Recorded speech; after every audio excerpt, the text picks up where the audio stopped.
Roger, I think we're probably all a little stunned by that. Do you get stunned when you play quite as well as that? A little bit, I do, yes.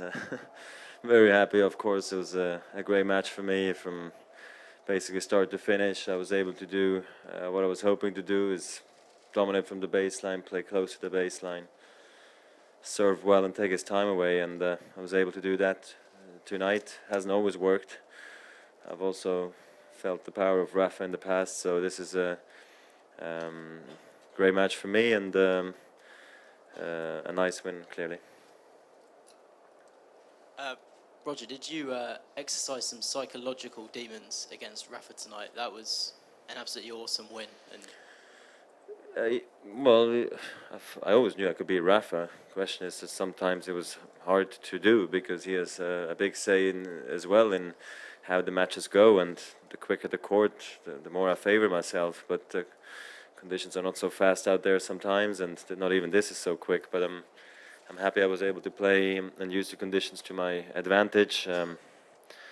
Maybe Rafa didn't play his very best tonight, but on an indoor court it all happens very quickly, as we saw at the end. And for me it was an exciting match to play. I was very excited after a tough loss in Miami this year and a close one in Madrid that I was able to turn it around again.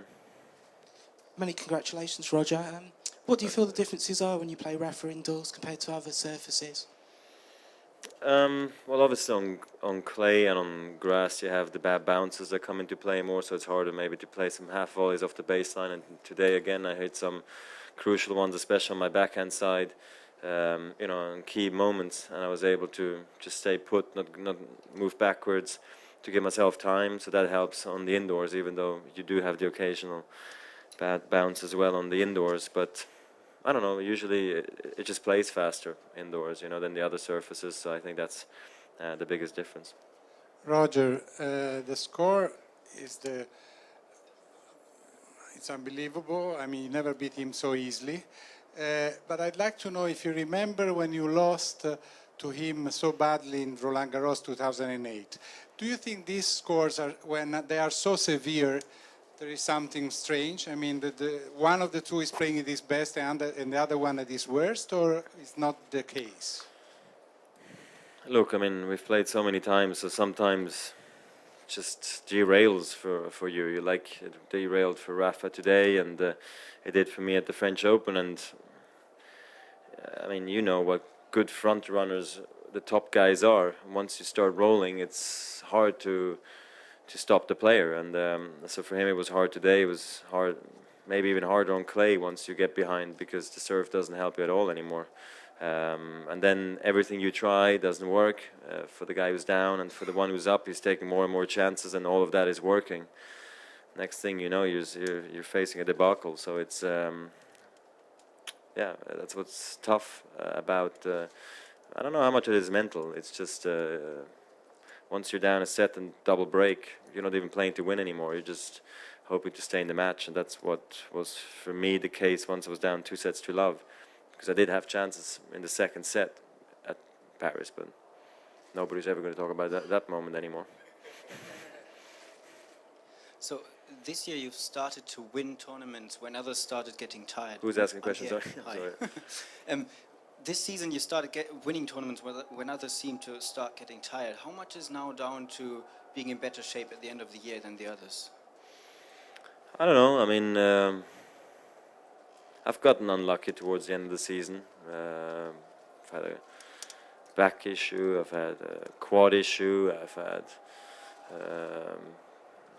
apparently the year I beat Federer, I had mono already at the Masters, but I came through that. So I mean, yeah, I mean, I don't know. I mean, look, it's always worked out well for me. I guess I'm tough in taking, hits as well with my body. I know how to handle them. My body, even if it's injured, it can still play really well. Whereas maybe other players, if they are injured, it doesn't work anymore. But that's because I play offensively, and I think that's an advantage too, because many matches in my career I've played hurt as well, but I was able to somehow find a way to at least compete, or sometimes even to win.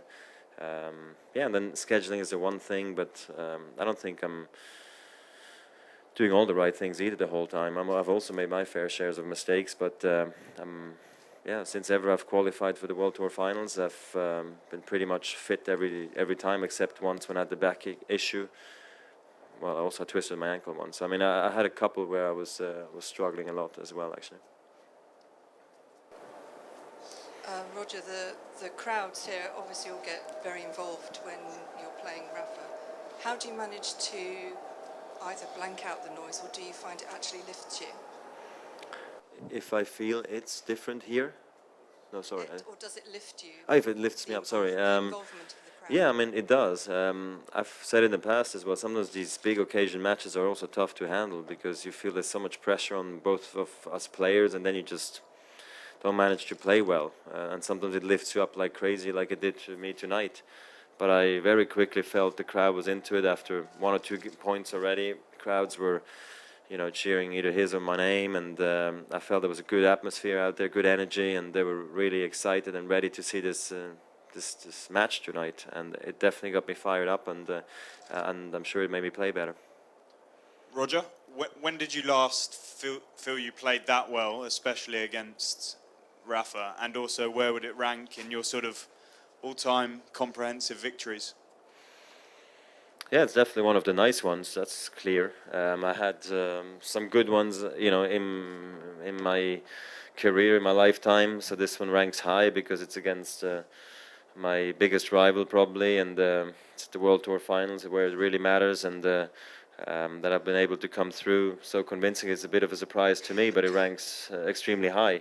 It's not the finals, I know that, but it's still a stepping stone, hopefully, to the finals. I'm 1 match away from that now, and I'm very happy to have qualified because also that pressure is gone now, so I can really look forward now, basically 2-3 days, which is nice as well. But I'll be at my very best for the 3rd round robin match and give it all I have.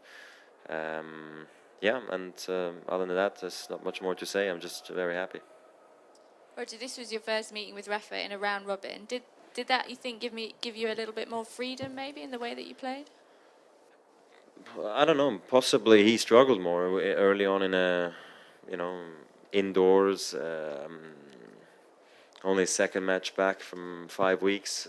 Clear, he's always going to struggle a touch, you know.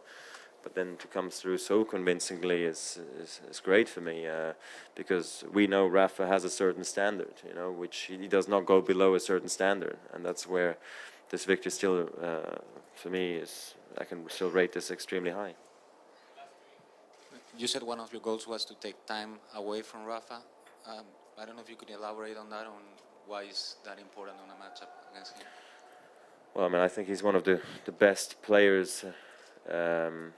If you give him the nothing ball in the middle, so any ball that's not very well struck or is not hit with a purpose or into a certain corner will be dominated by Rafa. I mean, I think he's the best, if not the, you know, top 2, 3, whatever, right now of all time, to be able to take advantage of all these balls that come in the middle of the court with not much power in them. So you have to be very focused and very. And it makes you play differently against him. So I've been able to do that well tonight. I struck all corners of the court extremely well, and that was key today. So I'm very happy. Hello, Roger. Hello. Yes. Hi. It comes from back here, you know. I know. I'm everywhere. After playing Joe and then Rafa on this surface, who do you favour in that matchup? Do you have any opinions on how that match will go? Joe against Rafa? Yes. Yeah, don't know. I mean, you can never count out Rafa, right? So I mean, it's to a degree an open match. I'll still favour Rafa just because of who he is and of all his achievements. And I guess every match he does progress or has in his body, he'll only start to play better, is my personal opinion. But Joe played convincingly today. He was extremely dangerous against me in the 1st round. And he'll definitely have his chance. Indoors, he serves great, and if he gets on a roll there, he'll slap a couple from the baseline, and that could always be dangerous for Rafa. And this is where it's going to be an exciting match, and I hope to see it.